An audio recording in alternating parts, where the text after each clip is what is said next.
నా ఎవరు మీది? రాజాపూర్. ఇది రాజాపురే కదా? రాజాపూర్ జడ్చర్ల నియోజకవర్గం. జడ్చర్ల నియోజకవర్గం. ఓకే, మన కాంగ్రెస్ పార్టీ ఎమ్మెల్యే గెలిచింది కదా? అవునన్నా. ఎంత మేరకు మార్పు కోసం మనం సరే ఆప్షన్ ఆయన అయితే ఆయన కోటేసి గెలిపించుకోరు, ఎంత మేరకు అందుబాటులో ఉంటుండు ఈ 150 రోజుల కాలంలో ఈ రాజాపూర్కి ఏమన్నా చేసిండా? ఇప్పటి వరకు అయితే ఏం చేయలేడన్నా. ఏమన్నా అంటేనేమో ఇప్పుడే కదా ఎక్కింది, ఇంకా అప్పుడు అంత తొందరగా ఏడే చేస్తాం అన్నట్టు అంటున్నారు. ఇప్పుడు 5 ఏళ్ళ వరకు ఇదే మాట అంటుండొచ్చు నాకు తెలిసి. ఏమన్నా భాష చెప్పలేం మనం. అరే మొన్న వచ్చాం కదా, మొన్న వచ్చాక చూస్తుంటే 5 ఏళ్ళు అవుతుంది. కేసీఆర్ కూడా అంటుండే కదా, అరే మొన్న వచ్చిన తెలంగాణ, కొత్త తెలంగాణ, మన రాష్ట్రం అంటుండే కదా, అవే మాటలు కనిపిస్తున్నాయా? ప్రస్తుతానికి అయితే అదే అంటున్నారు అన్న, కొత్తగా ఎక్కినాం కదా ఇంకా ముందే చేస్తాము అది అని అంటున్నారు కానీ ఇంకేందనేది క్లియర్గా తెలియదు.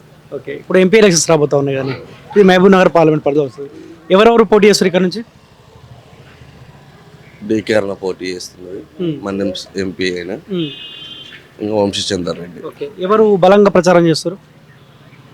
డీకేఆర్ చేస్తున్నారు. ఈ ఇద్దరు ఎక్కువ ప్రచారం చేయట్లేదా? కనపడతారు కానీ వాళ్ళు డబ్బులు పెడతామన్న కాన్సెప్ట్లో ఉన్నారు కాబట్టి తిరుగుతలేనట్టు లాస్ట్లో తిరుగుతామన్న ఆలోచనలు ఉన్నారు. కానీ ఇప్పుడు ఎంపీ ఎలక్షన్లకు పైసలు పనిచేసే అవకాశం కనిపిస్తుందా? కనిపించదు కానీ వాళ్ళ దృష్టిలో అట్లా ఉన్నదండి. అరే పైసలు పెడతాం కదా, అధికారం మా చేతిలో ఉంది అనుకుంటారా? అంతే. ఎవరికి ఎక్కువ అవకాశం ఉంది గెలిచే అవకాశం? అందరు బీజేపీ మోడీ మోడీ అంటున్నారు, మోడీకి వేస్తామని ఆలోచనలు ఉన్నారు చిన్న పెద్ద అందరు. అభ్యర్థి కంటే ఎక్కువ మోదీ మోదీ అంటారు. మోడీ మెయిన్ టార్గెట్ అని అనుకుంటున్నారు. ఏదైనా రీజన్ ఏంది ఎందుకు మోదీ మోదీ అంటా ఉన్నారు? ఇంకా అన్ని ప్రపంచ దేశాలన్నీ మెచ్చుకుంటున్నాయి, ఇంకా అందువల్ల అభివృద్ధి జరుగుతుంది. కొంతమంది ఏమో మతం మతం మతం పెట్టడం సృష్టిస్తారు అది అంటారు కానీ అట్లేం లేదు, వాళ్ళకి ఇట్లా అర్థం చేసుకుంటున్నారు. కొంతమంది ముస్లింలు తెలుగు కొట్లాట పెట్టి అది ఇది అంటారు, అట్లేం లేదు. ముస్లిమ్స్ ఇట్లా చదువుకున్న వాళ్ళు కొంతమంది అర్థం చేసుకుంటున్నారు. కానీ ఆల్రెడీ 2 సార్లు అవకాశం ఇచ్చాం కదా మోదీకి. కాంగ్రెస్ పార్టీ ఉంటుంది రాష్ట్రంలో అధికారం ఉన్నాం, సెంట్రల్లో కూడా మేము ఉంటే ఎక్కువ డెవలప్ చేస్తామంటా ఉన్నారు. పబ్లిక్ నమ్మతలేరా? నమ్మతలేరు అన్న. 70 ఏళ్ళు వాళ్ళు ఉన్నారు, ఎప్పుడు ప్రపంచ దేశాల్లో మన భారతదేశం పేరు వినిపించలేదు. ఈ 10 ఏళ్లలో మోదీ వినిపించింది అందరికి. మన దేశాన్ని భయపెట్టే వాళ్ళని ఇట్లా మన మోడీ గౌరవించి మన దేశంలో వాళ్ళతోనే సపోర్ట్ తీసుకొని మన భారతదేశానికి అండగా ఉండేటట్టు చేసింది.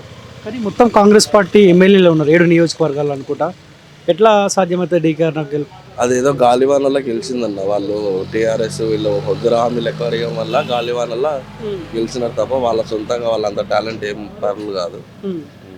మీరు డీకేఆర్ నాకేనా? మేము డీకేఆర్ నాకే, మా చుట్టాలందరికీ ఇట్లా మేము డీకేఆర్ నాకే అనే చెప్పి ఫోన్ చేస్తాం, చెప్తాం.